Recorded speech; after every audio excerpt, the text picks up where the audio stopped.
Hello, everyone. My name is Alex King, and I will be moderating today's webinar, Data Modeling and Analytics Made Easy. I'd like to thank you for spending time with us here, exploring Medata's approach to business intelligence. Today's presentation will offer an interactive poll for your participation, along with a Q&A period. So we really encourage you to participate during this presentation as much as you can. This presentation is geared to managers, administrators, and executives who understand that data analysis is a critical business skill for anyone in management today. Business intelligence is not just for the IT departments any longer. We are excited that today's presentation has attracted a wide variety of attendees. We have consultants, administrators, educational institutions visiting with us. In addition, we have Medata customers who use our product either directly through their account management team or other customers who are not using the product currently at all. If you are familiar with Medata, then you know we have been collecting data through our bill review platform since 1975. Through in-depth research, our extensive data warehouse of over 1.5 billion medical bills, the strength of your data, and a deep understanding of our clients' needs, Medata has successfully developed a tool to effectively deliver results and insights to fully understand your business. Medata's BI is a technology-driven process for analyzing data and presenting actionable information. Today, our panel consists of two high-level C-suite and a mathematics doctoral level member who will describe and discuss through an interactive spotlight the challenges they have faced with getting to actionable data and how they were able to achieve the made easy approach to understanding your business. Now, the goal for us here today during this webinar is to present to you, first off, the struggle for information. Each panel member will provide insight into his or her background, experience, and real-life usage and challenges with analyzing data. Applying analytics to your business, we will demonstrate real-life scenarios on how to get to actionable information from your data using Medata's business intelligence tool. And 3, Data Modeling 101. We will explore the unique features and capabilities of Medata's solution and how it differs from others currently on the market today. I'd now like to introduce our presenters. Dr. Natalia Karasik, PhD, Manager Data Analytics. Ms. Karasik received her PhD in mathematics from the University of California, Irvine, with focus in probability theory and stochastic processes. Ms. Karasik conducted research in extreme value theory and its application in insurance and risk theory, and also taught undergraduate mathematics courses at UCI. Natalia has extensive experience in business analysis and product development, supporting workers' compensation bill review software products. Natalia joined the Medata team in 2018. Next, Mr. Jonathan Nutt, Chief Technology Officer. Mr. Nutt entered the workers' compensation industry in 1995 at AIG's new division to address the emerging managed care market. In his 25 years with AIG, he held several positions that led him to running medical management operations globally. He ultimately took over the domestic division and led it through significant change, bringing efficiencies and new benefits. He joined Medata as CTO, bringing his operational and change management expertise to expand our leadership team in 2020. Finally, Mr. Sandy Blunt, Chief Operations Officer. Mr. Blunt has been in the insurance industry since 1995. His prior experience includes being a state investment board member, CEO of the State Fund of North Dakota, and COO of the Ohio State Fund, which was the 4th largest underwriter of workers' compensation in the US. He joined Medata in 2008, bringing his expertise to identify and capitalize on opportunities to reduce costs, increase bottom line profits, and streamline operations. Mr. Blunt brings the carrier's perspective to Medata's strong line of products and services. We will hear from our panel here shortly, but before we get started, I'd like to go over a few items so you know how to participate in today's event. As you can see, all lines will be muted. However, as I said earlier, we will be using the Q&A platform located at the bottom center of your screen for any questions that you may have during it, as well as a few polls that will be popping up so we can better address which direction you'd like for this webinar to go. And without any further ado, I will hand it over to Mr. Sandy Blunt. Thank you very much, Alex, and thank you everyone for joining us today. There was a poll, as Alex noted earlier. I don't know if we could pop that up and take a look at it just to show what the group here is looking at. And there we go. So it looks like number one is knowing what to look for. That's not a surprise whatsoever because this is kind of like hunting. Then combining fractured data, having the resources to analyze and ability to change reports are the ones that follow up. Those are really great. Those are kind of common. And so we'll look and address those.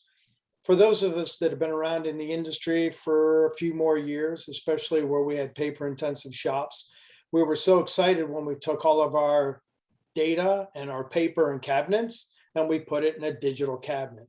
But we didn't transform it in any manner. We just had a lot of data that was sitting out there and we didn't do anything with it. And when we did touch it, we were driving from the rearview mirror as opposed to looking out the windshield. It was all static data from the past that we didn't quite know what to do with because it was everything that's occurred. Data analytics industry, as we all know, has come along and it changes everything for us. It's an ability to derive information and actionable information. And it's based on three key areas: data, discovery, and deployment. Knowing what to look for, that's a big part of your discovery. Having the information there and the data, we need as wide a set of information as possible. We need every piece of data in there, but then how do you combine that fractured data source? And then how do you discover and then deploy actionable information? We do that 4 different ways through the data analytics. When we do that, it gives us the opportunity to make better decisions within our organizations from that data. It allows better operational structures, and it gives us the opportunity to provide better support and service for all of our customers. And more importantly, we can better market. If we understand what our individual customers are looking for, we have an opportunity to better drill down. The tool we're going to utilize today is the one that Medata has. We utilized it actually during the pandemic from an operational standpoint. I utilize it routinely. It is an example of how we're going to talk about these items, and it's something against which we'll be able to benchmark as we talk about these ideas that you can use within your own system or what you're looking for. I think the key here, though, in all of this is we've got to have the data. We've got to be able to act on it. And I think that Walter Gretzky, who pressed his son Wayne, we may have heard of him, summed it up best when we're talking about this. He told his son, you need to skate where the puck is going, not where it's been. And in data analytics, we need to skate to where the puck is going. Our Wayne Gretzky is Dr. Karasik. So without further ado, to really talk about the product and get in some more details, I'd like to introduce Natalia. Thank you, Sandy, and thank you everybody for joining us today. And before we proceed with the demonstration of the product, I would like you to participate in the poll and answer the following question. What business questions would you like to be able to address with business intelligence? Do you want BI to help you identify inconsistencies in provider compliance? Or are you trying to improve operations productivity? Do you want to identify opportunities for the PPO savings and penetration? Or do you need a tool to effectively manage claims?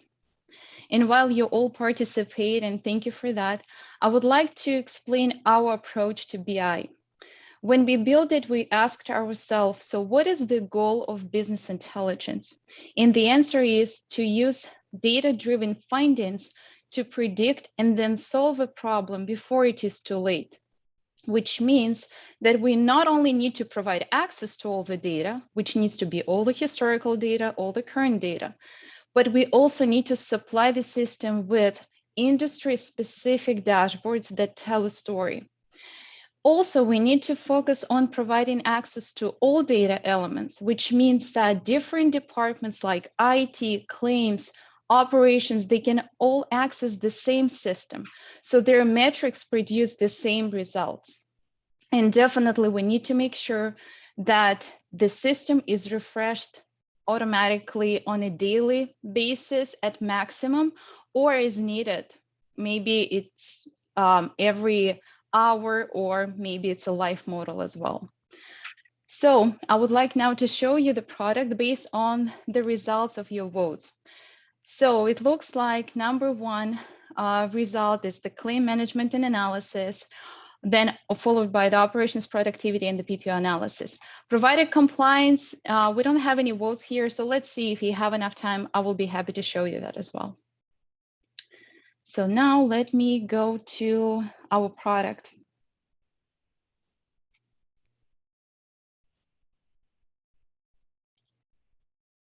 And here it is. So claim analysis. So what we're facing right now is the dashboard that we specifically created for claim adjusters so that they can have a quick and easy way to look for the claims that they're investigating. The way they can do this is driven by the filters on the right-hand side, where they can search by the key, by the claimant first name, last name, claim number, social security number, basically any data element, or by the duration of care percentile, which I will discuss later. So say for a claim that somebody is researching, they definitely have a header information. And as just also worth mentioning that for the demo purposes, all the data is sanitized. And then they can also take a look at duration of care, which looks extremely high on this claim. But what is a very important metric that we built in is the duration of care percentile. We would like to highlight those claims that may be considered at a high risk based on that duration of care. So what we've done, we combined all the historical claims that have similar diagnosis codes. We did not exclude any of the diagnosis codes. So for example, this claim has 17 diagnosis codes, so we provide that information as well. So comparing this claim to the historical claims, it falls into 99th percentile, which means that 99% of the similar claims are resolved faster. So definitely something to investigate further. How can a claim adjuster do that? There is an easy way to quickly jump in and look at the details on that claim. We provide it through the calendar map. Basically, it gives an adjuster an easy way to see when the services appeared and what are those type of the providers, and they can use that color coding. So let me see what happens on 20th of February. And we see all the dates of services. We see the service codes with the descriptions, charges, allowances. If there is a customization needed, it's great. So somebody can throw in all the details and the breakdown by the bill review reduction, PPO reduction, in all those details. And Natalia, coming at it from a carrier's side, from the background, this is dedicated to claim, but you're going to have loss prevention, you're going to have fraud, you're going to have policyholder services. One of the top issues was fractured data. So you're going to have all these data sources. Can the same tool be utilized by different people to see the information they're specifically looking for? Have they visited an attorney? Have they had an on-site safety visit? Right, and that's exactly why we built it this way. So you provided top level information on the top, but then you can also see all the details. So what are those treating providers? And again, for the sake of the demo purposes, we cannot provide the actual last names and the first names. Tax IDs are sanitized as well. So what are the providers treating this patient? How many pharmacy fields we have on this claim? Are there any opioid fields?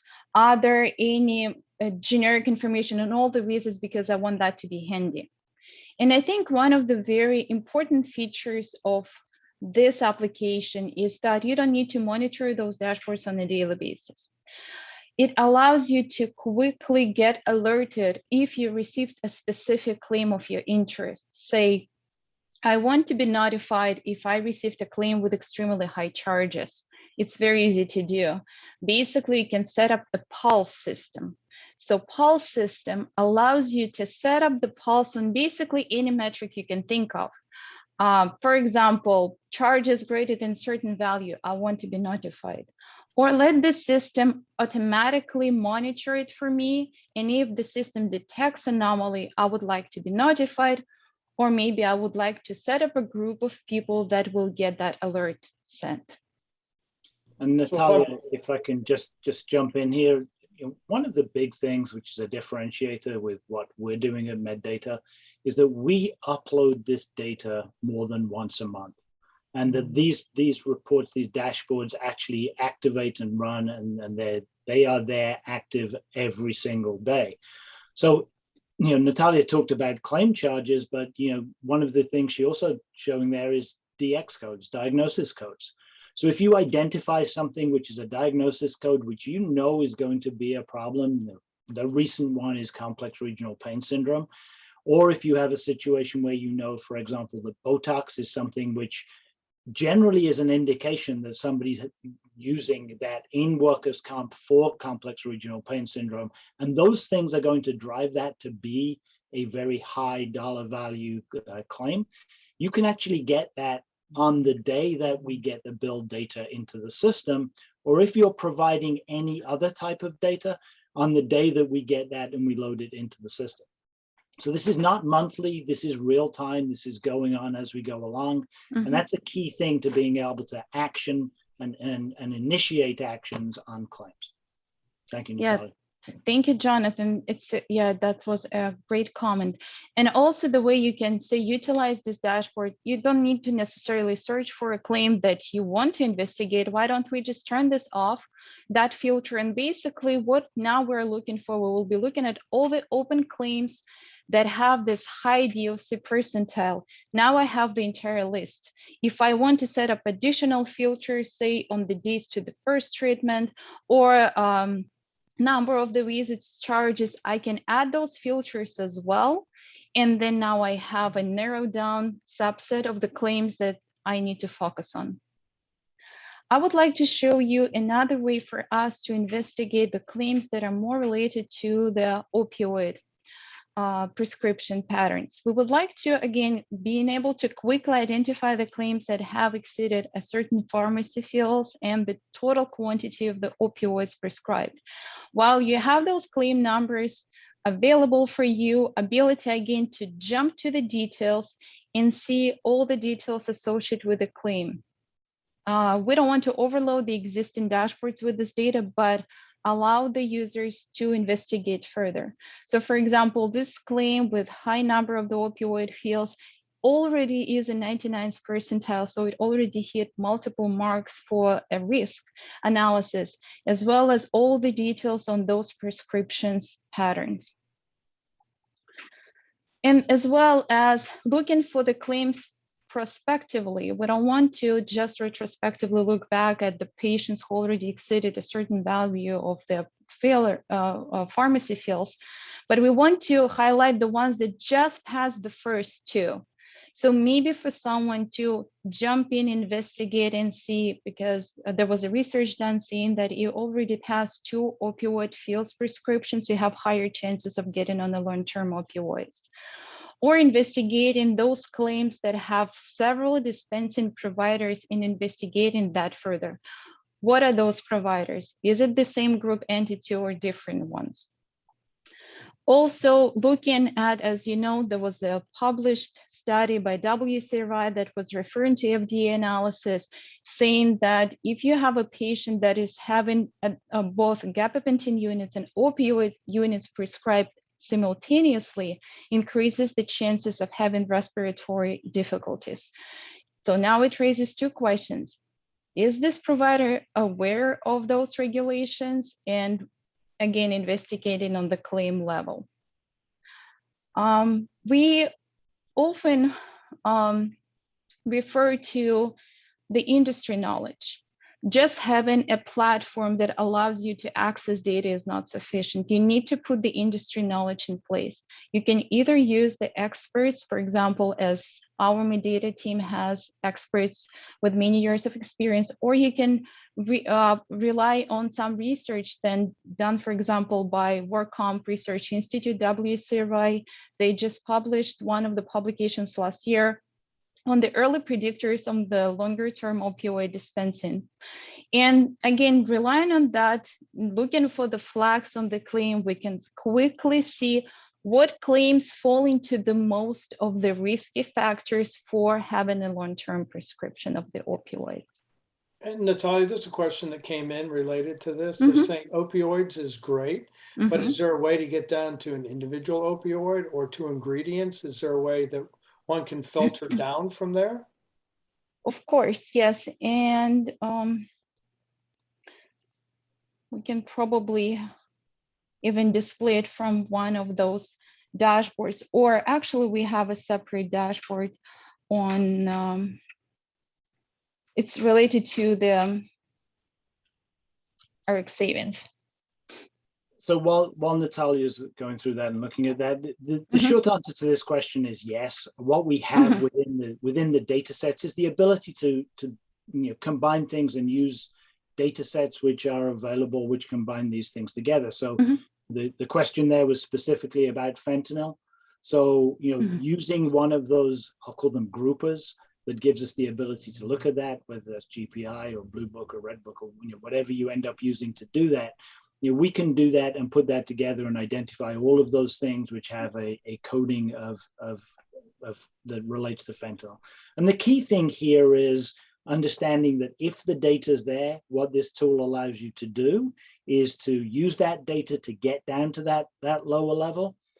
But then the flip side of that is if the data is not there, what we've done at MedData is given you the ability to work with us to identify the data that does that appropriate for you and bring it in and then utilize that to get you to the level that you need to get to. Great, thank you, Jonathan. Yes, as I was trying to also, add some videos and show what was going on. So yes, you can either see on the description, or if, as we showed before, also if you want to take a look at the specific names and the specific NDC codes, you can have that as well. Okay.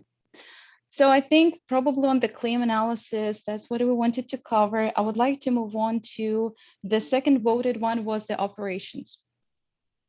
So on the operations side, we have multiple approaches to this one. One of them is, I want to know what is going on with my system at this moment. So for that cases, refreshing the data regularly and on the hourly basis, on every minute basis is important. So in this case, we built a live model, which shows you how many bills right now you have in process, how many bills are right now sitting in the queues or with the PPO or with adjusters. If somebody has seen a spike, say in the number of the bills in the queues, so that they can take an immediate action and see why did we have overload of the bills in a certain queue. For example, here we have a breakdown by the queue names, and obviously this one has a high number of the bills, which may be a part of the workflow. In that case, maybe I want to ignore those bills because they're good to go. The way to do this, let me unfilter the bills coming from the page tag queue. So now we have all the bills except the page tag queue, so I can focus only on those ones.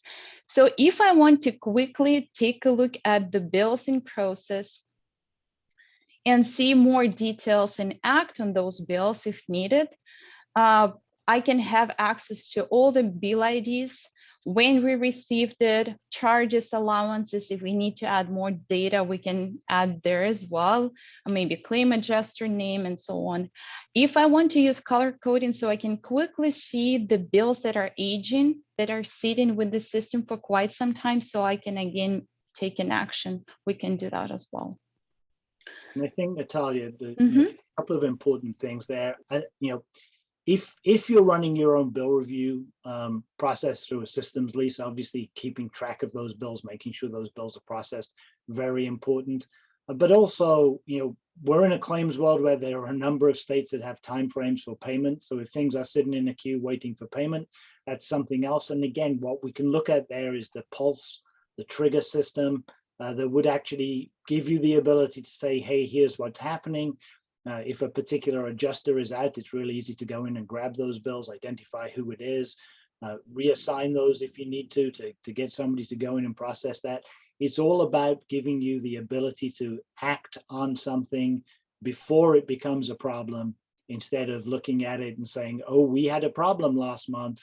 What happened? Oh, Jonathan was out sick and he didn't get his bills processed. Great comment. Yeah, one of the top things was having resources to analyze. This is great information. It's helping us figure out that we have a puck coming at us, let alone where it's going. Is this require an entire unit to do this? Can an individual, can I send data around? That's a big question that was in the original poll. Right. So when we build the product, we made it so that any user is a power user. You don't need to separate team to be able to even create those dashboards or analyze the data. The system can do that for you. Also, one of the good functionalities of this one, say if you want this to be sent to you and you don't even want to go to the system and monitor those dashboards as the data comes in, you can set up alerts so that the entire dashboard will be sent to you as an attachment into the email. And you can even slightly change the look of the PDF file that you will be getting. In that case, you don't even need to go to the system. And you can again set up a group of people that you would like to receive this every morning, knowing what's going on with the system. So when you check it from your cell phone.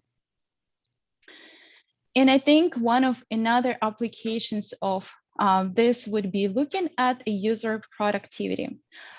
So here, rather not just having a monthly look and color coding the days when we have lower activity and investigate those days, or maybe the days when we have higher activity. I can also do the breakdown by the weeks, and I can see what are the types of the actions that we had performed on those days. So right now, again, it's all driven by the filters that we set, and you can add more filters as you want. I'm looking at this week activity. So I want to know who are the top performers by the actions that the people applied on the bill. So for example, David, it looks like he made 19% of all the actions, but it looks like the only actions that that person did only moves to the queue, moves to the adjuster. If it's not the type of the actions that I would like to focus on, let me unfilter those action groups. So say removals from the queue, moves to queue, or moves to another adjuster. So once we clear this, right, we don't have any data for this adjuster anymore. But now we have other performers.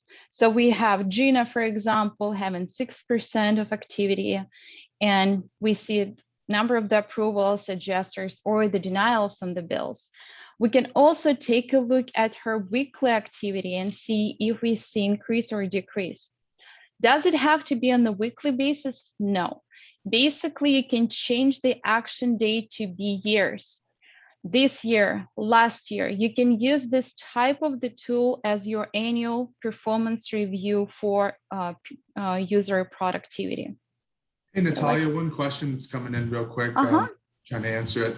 Is the dashboard part of the bill review or a separate add-on service? So can you have the bill review independently of the business intelligence and vice versa? Great question, actually. And the answer is it can be both. It can be part of the bill review system, for Medata if you process the bills, or it can be applied as an add-on. We work together on making sure that we understand your data structure and that we do the right mapping into our data model. And then you basically have all those dashboards available for you, plus many more. And can it be a standalone? Do you have to be a Medata customer? I think is what they're getting down to, or is this a product on its own?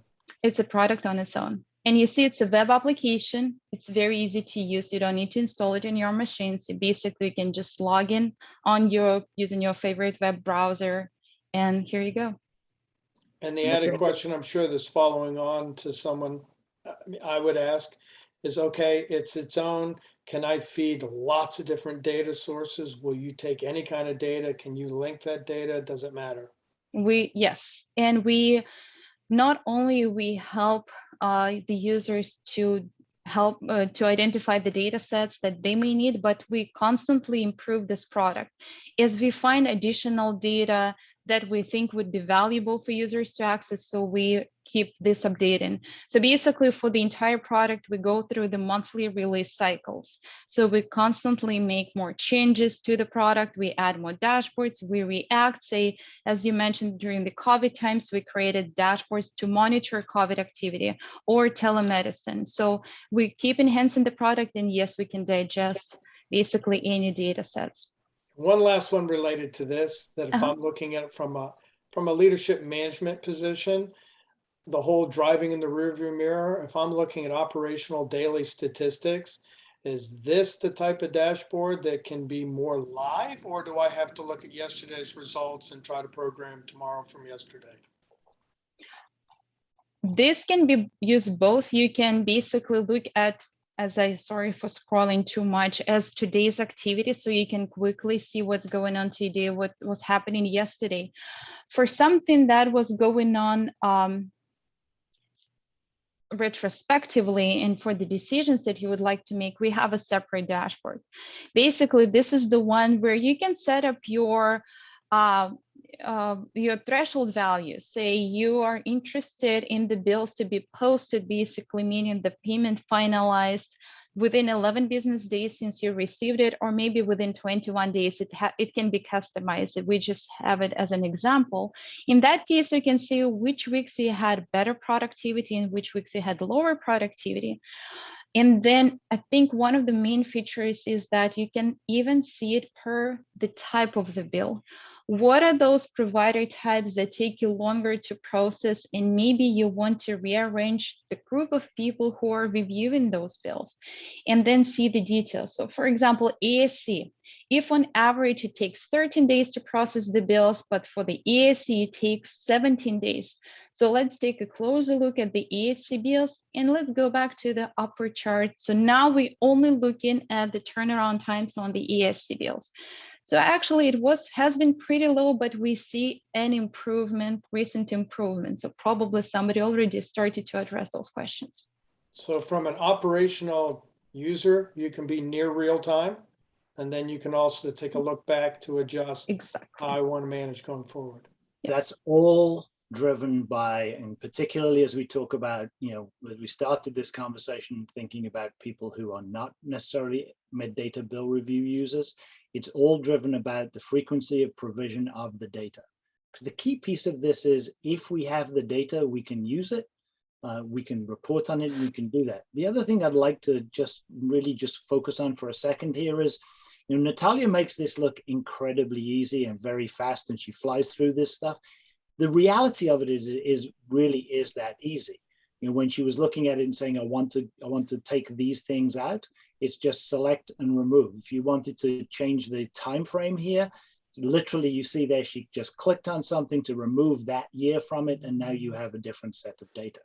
It really is that easy, and that's a fundamental piece of this. And making it, the ability to analyze and having the resource to analyze was something else in our initial poll that had some significant scores, and that this makes anybody, that analyst, that ability to take a look at the detail of the data. Yeah, they're being too kind. What they say is, if I can use it, anyone can use it, and I can use it. Great, thank you. So I think I would like to move on to the next voted one, was the PPO savings. And here, let me jump to PPO comparison, and I would like to explain a little bit more what you're seeing on the screen right now. On the left-hand side, you see, say, your data, or maybe your customer data, which again, you can filter by changing the client name. It's all, again, sanitized data, so don't look at all those numbers, but you can switch between the different client names. So this is your PPO data for the selected year of 2020. And then you can look at your total savings, breakdown by the bill review savings and by the PPO savings. What you see on the right-hand side is one of the features that differentiates this product. We provide you access to the composite data set that we aggregated that includes the last 10 years of all clients' data that we have. We sanitize this data set, and basically you can compare your business performance with the entire book of business. So if your PPO penetration, and again, we can define the different definitions of that, is 38%, we see that it's 76% in general from that entire book of business. I can drill down to, say, California bills. And I want to see my performance in the PPO in California and compare myself with the composite data for the same time frame. So I see that I have 53, which is not bad, and 79 comparing to the composite data. What are my top PPO savings are coming from the PPO 300, again, some sanitized data, and overall having me 14.2% savings. And I can compare with what we see across the board. Say I want to narrow down to just the hospital bills, because we know that hospital bills are the ones that have one of the highest charges. So let me do that and just apply the filter on the hospital bills. So now what I'm looking at the California bills, hospital bills from 2020. So PPO 300 is still the top one, giving me 10% on the hospital bills. But if I look at the composite data, I see that, say, PPO 296 has 27% and pretty high charges, pretty high savings dollar-wise. So worth looking for me to maybe investigate in that PPO further, change into a different provider type and see if that PPO is still performing well. For someone, I think, Natalia, one Please. of the real uses of this for somebody is to be able to look at that and to determine, what types of things are going to be an issue, where your problems are. And Natalia's just pulled something up. She's going to walk us through how that actually works if you as a user are going to try and determine how to improve your PPO penetration. exactly. And the other thing I was going to throw in is PPO penetration is an interesting statistic, because Natalia always says to me whenever I ask her about that, well, how do you want to define it? And the answer is however you define it, because we can define that based on what you think the appropriate metric is, and Natalia can set that up and do that in whatever way you feel is appropriate. Yes, thank you, Jonathan. Exactly. For someone who likes a table look more, there is also a great way to quickly see, and again, using this composite data, break down by a selected set of the providers, because I know that most of my charges and the bills are coming from these providers, and then being able to compare by the PPO ID, seeing the ones that have a good savings across all the different types, or maybe again, being able to quickly add, say, chiropractors. They're the big, for example, in my business. So let me add chiropractors. Okay, now I'm actually looking at them as well. And one of the main features of this product is that you don't just need to work online with this. You can download anything that you see into an image, CSV file, PDF, or Excel file.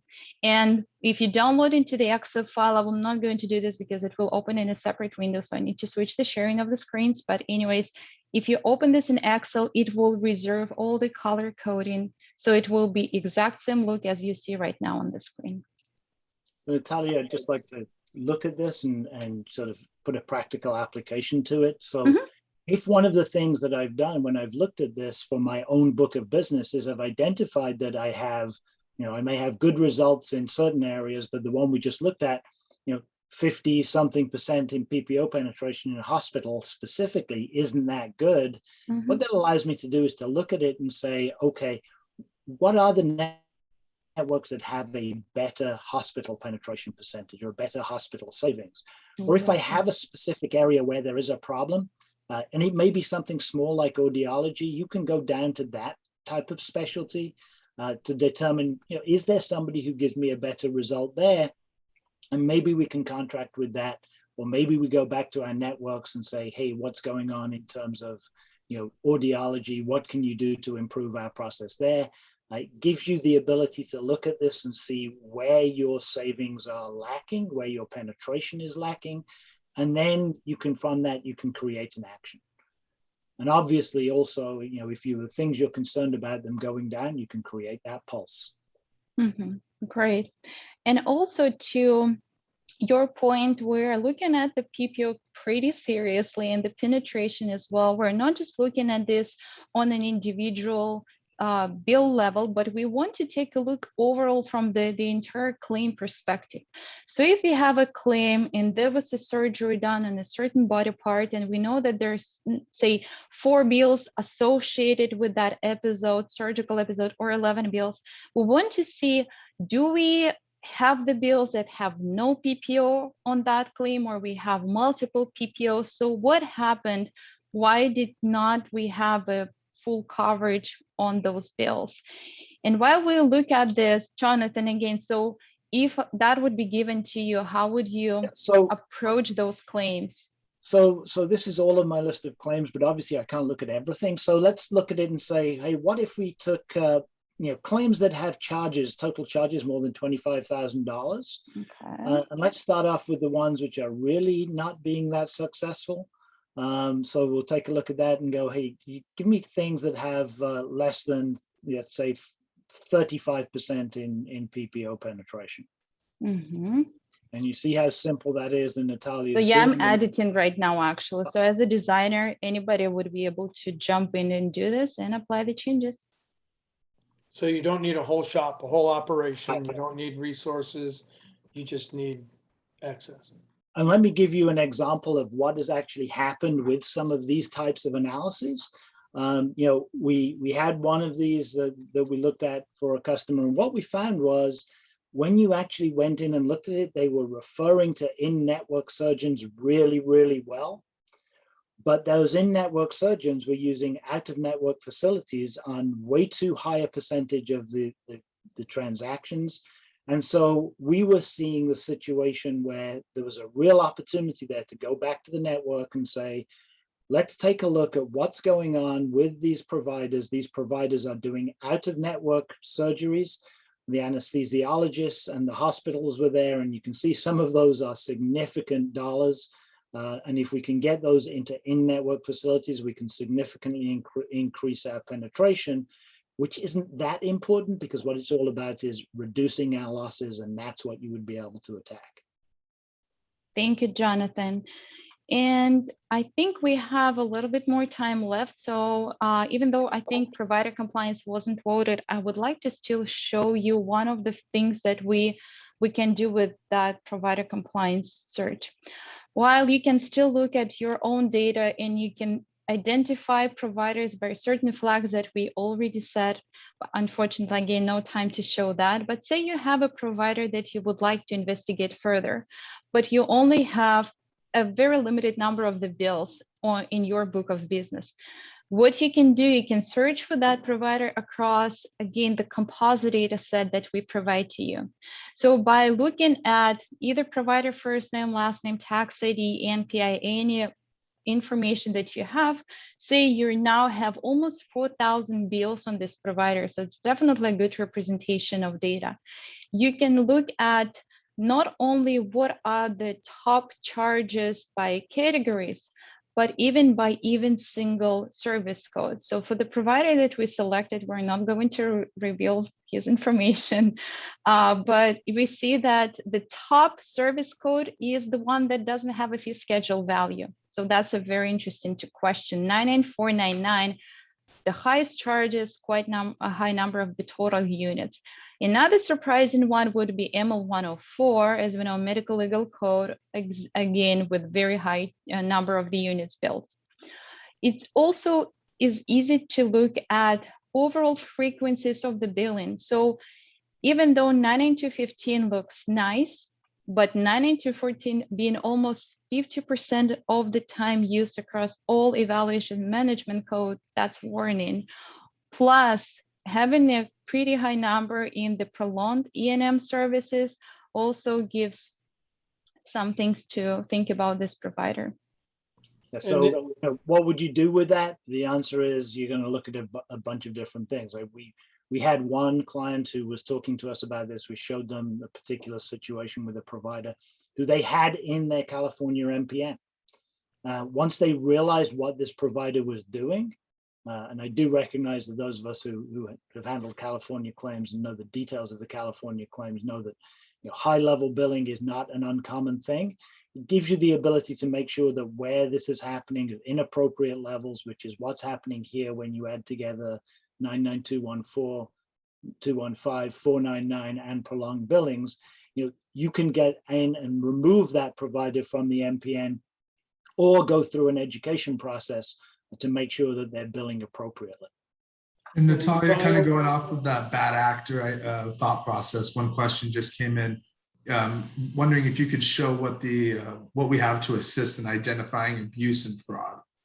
Is there a metric that you can go down to hopefully answer that question? Of course. So we basically will look at it from different perspectives. One of them, when very easy metric for us, but again, very informative, is looking at the level of service. Basically, say if this is your book of business, then you can take a look at those providers that have high level of service added. Our core engine is able to identify a more appropriate code and make that suggestion for then adjuster to review and approve or disapprove. And then we can take a look at those providers that have high number of E&M services and the high frequency of the edits, with ability then to drill down and see who is that provider, what are the bills, and all that information. We'll also look at the, say, DME billing. So again, for those providers that have a high number of E1399 billing, we can also do that. So we can identify the providers. Why are they specifically selecting this code, which we know may have a very high charges? We do the same from the different angles, from the PT side, from medical legal side, from the opiate provider compliance. So basically that dashboard that we show that summarizes all that data. And you can again set up the warning policy system to be notified about certain activity of a provider, so you can take an action. And I know what I know. Oh, sorry, Josh. I know what I know about me, but you had that composite data source for PPOs. Does that work across the book? Because I don't know if I'm good. I don't know if I'm bad. Can I benchmark against the industry to see, Exactly. Is this a pattern by them as a provider? And am I actually doing better than my peers? Exactly, you can do that. And also we can warn you if you notice a provider in the system. And one of those examples would be, for example, a very easy metric to calculate the number of the patients seen by provider per day. Maybe you would see that provider saw 12 patients one day, which is pretty normal. But when we do the combination of the data, we can tell you that, we noticed that this provider have seen 60 patients, and that's the true data. We saw a provider that saw 60 patients from that combined data set. So we can alert you about this provider, so you can check if you have the provider in your MPN and what is provider doing with your data. The other thing that we can look at in this situation, if you're providing us with the data, for example, is, are providers and attorneys occurring on the same files consistently and again and again? So all of those types of things, you think across the data that you have, providing it to us, allowing us to put it into the process, we're able to combine all of those things and that's a really common fraud indicator, as opposed to, most of the medical billing stuff is just straightforward abuse. But those are types of things that a lot of people want to look at, and it's very easy for us to pull together if that data is being provided and loaded into the system. Great. And if I end up in a hearing situation where I'm in an appeal or some legal proceedings, I'm now able to take a look at this data, not just mine, but I'm allowed to look at the other industry data on that same individual to make my case. And generally, the person with the best and most data wins. That gives me another way to utilize this. Yep. So great. Actually, I think what we wanted to show you with this demonstration is the importance of having the flexible system that can actually access all the different data elements. So this is the same data set, but you see how we can look at those business questions from all the different perspectives. So now I would like to turn over to Jonathan so that he can provide a little bit more details on this approach. So, one of the things that we've talked about several times, and we just want to reiterate, is the importance of having all of the data elements available. The reality of it is that, everybody has all of this data, but typically they're in silos. What we've done at MedData is to bring those things into a combined database, which gives you the ability to access things with respect to reporting that allow you to look at things across a wide range of information. So for example, if you have a pharmacy issue which is going on and you wanted to know how that relates to underwriting data, typically it's something that's very difficult to do. If you want to look at your claim data and look at what relationship that has with utilization review, again, something that you probably have both sets of data, but do you have the ability to do and go through and easily access that information? Everybody has some sort of reporting. There's basic reporting such as PPO PPO penetration by state. Some people have more in-depth reporting, spend by provider type, drug category, etc. Even more advanced, people have things focused on cubes that are built to provide access to data sets. But they're all predetermined with a limited ability to drill down. They usually run on a monthly basis, not on demand and close to real time like they are with our system. Basic static data reporting, let's be honest, it serves a really important purpose in overall monitoring, and particularly for most of us, it's good for general management, especially managing up and telling our bosses what a great job we're doing. But the problem is it's all retrospective and static. One of the things that people asked about earlier was, how do we approach these things in terms of looking at it? There are two real ways that we found being very important to do this. One of them is to identify a question. You may do that by looking at it and saying, hey, my question is, why did my PPO penetration go down in the state of this, New Mexico, for example? Or you may look at it and say, hey, I've seen something in a report that says this could be potentially an issue from the WCRI, from a conference I've been to, whatever. I want to now go look at that. And then, being able to drive down in that, it gives you the ability to look at it and see if you can identify whether you either have that problem or when you're looking at it, trying to figure that out. The other approach is to identify examples of concern. I have a particular issue with this, with a data set or with a claim. I want to go look at that claim. I want to see what the drivers are on that claim.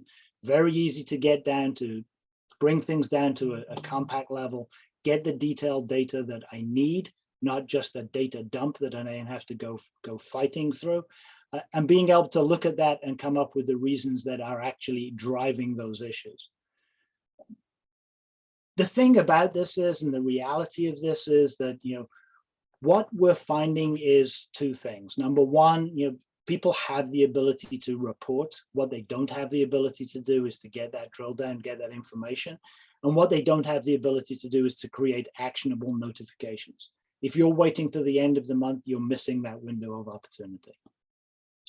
So, what are we doing with this? What's the reality of it is, most of your IT departments or your vendors will tell you, oh, we have that, we can do it. But do they have the resources? Are they committing the resources to maintain it? They have the commitment to continue to build and refine it. And MedData, as Natalia mentioned, we do this. We have this in process. Every month we're doing a release. We're working with our customers. We're identifying new things. We're creating new dashboards. But you have the ability to go in, and you saw how easy that was. You want to find hospital, you go in, you select the list, you type in HOS. It gives you everything in that list that has hospital in it, and you're able to select the things or deselect the things that you want to see. And that's really important when you're trying to do that. And our resources are managing that for you, making it available for you, and giving you the ability to do that with very little technical capability on your part. And there's a question in there related to that someone asked. IT resources are limited at best, and everyone's competing for them. Does my IT have to be involved in this for me to be able to utilize it? Your IT needs to be involved only to the extent of setting up data feeds to provide us with information. So as we talked about, the reality of that is if you are a MedData bill review customer, you have access to this and the information is there in the system. If you want to add data to that, your IT resources are probably necessary to help provide us those data feeds. But that's it. As Natalia said, it's you log into the website. You have access to your data and your data in the detail with all the information in it. You have access to the composite and completely sanitized, and you obviously can't break that down into individual customers, but you have access to all of that information. So, static reporting, yeah, that's something that you can achieve internally. Those IT investments are very hard to come by, and our objective is to make this something where that is limited, and you are able to do this. You're able to get all the information that you need to make decisions. The question was asked, do I need a PC? Is this mobile? Can I get it on my iPhone or iPad, or for the Android folks, an Android-based device? And the answer is yes, you can. Yep. One more question coming in is just about controlling and who has access to all the data and who can make edits. We had mentioned something about a designer. What different roles are there for individuals to have access to all this data? Right, so we have typically two roles. One is the designer role. Basically, you have full access, and if you saw what I've done on the screen, if you have a bit more time, I can show you some of those editing tools as well. Or you can be a viewer. So basically, you can just use the filters that we set for you. You can change the values in the filters. You won't be able to change the dashboards, and maybe that's important for some purposes. But yeah, and when we provide this tool, definitely if you can navigate Excel, you can easily navigate, maybe even easier for you to navigate this product. And also we do extensive training sessions. There may not be enough time, but there was a question that was, you have pre-built dashboards here. How easy is it to quickly create my own dashboard or widget? Is that a long time? I mean, is that something you could demonstrate here quickly, or I don't know if we have enough time? Oh, let me do that actually. So let me use Natalia's doing that. Here's what I can tell you is that from our own internal perspectives, I have somebody on one of my teams who had no experience in doing this. And 2 weeks later is creating dashboards, distributing them, keeping on top of people, doing all of those things, and providing data to customers too, which has been a really, really good thing with no prior experience at all. All right, we got 4 minutes. Can you do it in 4 minutes? I can do it in 2. So for example, you have a dashboard which looks at your total savings. And again, as we like this map view, but I prefer to also have it differently. So let me go and edit. So as you see, I'm a designer now. I want to edit this type. I actually want this to be in the regular table look. So let me do a pivot. So now, as you can see, that all turned into the table look. Rather than just having a total savings, I actually want to include also the charges. So if I type in charge, the way we created the data model behind the scenes to make it very intuitive.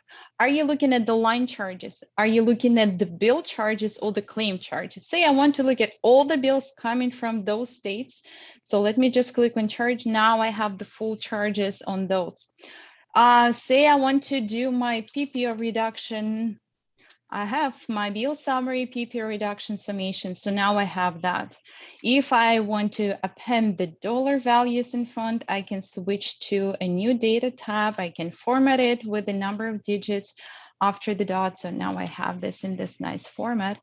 Let me do the same for consistency with the total charges and click on apply. So I already modified my dashboard slightly differently. If I want to delete any of the widgets that I don't really like to be here, I can just delete them like that. Or I can move them around, drag and drop them, and I will have a completely new look. Or I can create a widget from scratch, which will, I can select my data set. I can decide what I am actually looking for, and then I can decide on what would be the visual presentation of the data. Now, Natalia, one more quick question before we have to let people go here. As far as these dashboards and having this, if you wanted this as a service, do these dashboards come pre-built? Do you have to build dashboards yourself? What kind of services are offered and assisting to get introduced to this, I guess? Oh, that's a great question. So basically, it comes with a package of almost 40 different dashboards dedicated to the different business questions.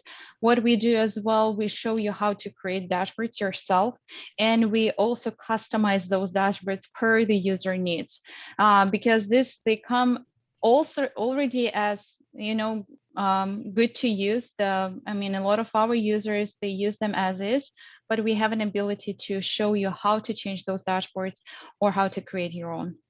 And let's just go back and reinforce the fact that the differentiator with us is that, you know, you have 40 now. It will be more next month, and it will be more the next month. And we continue to invest in this product and in this process. One last question to you. You were building out that dashboard with the charges and the percentages already there. So you had it.